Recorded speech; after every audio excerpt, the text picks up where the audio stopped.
fashion.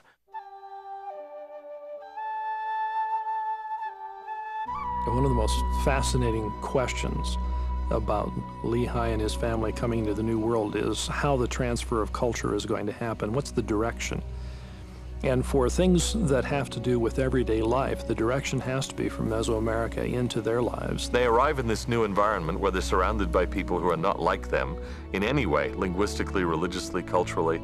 And the challenge is to integrate into that new environment while preserving what it is that's distinctive about you, the really important thing about you.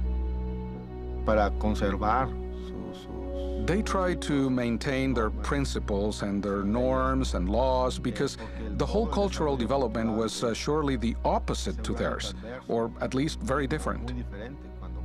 And the challenge for them is to hold on to what they know, is divinely handed to them, divinely given to them. Under Israelite law, the Nephites would have been prohibited, if they are righteous, from intermarrying with any of these people. Laman probably, having no reason to obey the covenant, he wasn't committed to it. It didn't bother him to intermarry with the natives or have his children do it, or to go after their gods, whatever. Laman very quickly solidified himself in with the people who were already there. There is an indication that people joined them, and the first incident that's told about in historical terms, as in the Book of Jacob, where Sherem, an antichrist, came seeking out Jacob and said, "Brother Jacob, I've been trying to see you." And so he comes in as an outsider.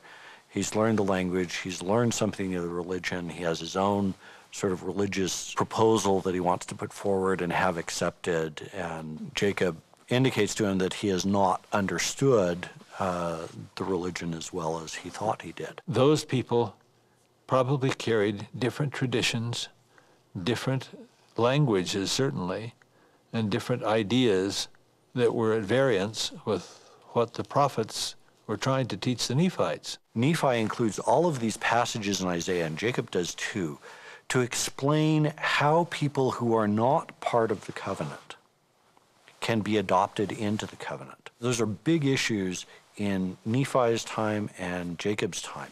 After that, there's not a problem, and is never really brought up again because they figured out how to handle all of the others that they're running into and how they can fit into the covenant. And soon they're making a distinction between the Nephites, those who accept the covenant, and the Lamanites are all those who don't accept the covenant. So it's not just the blood lineage of Laman and Lemuel and the sons of Ishmael.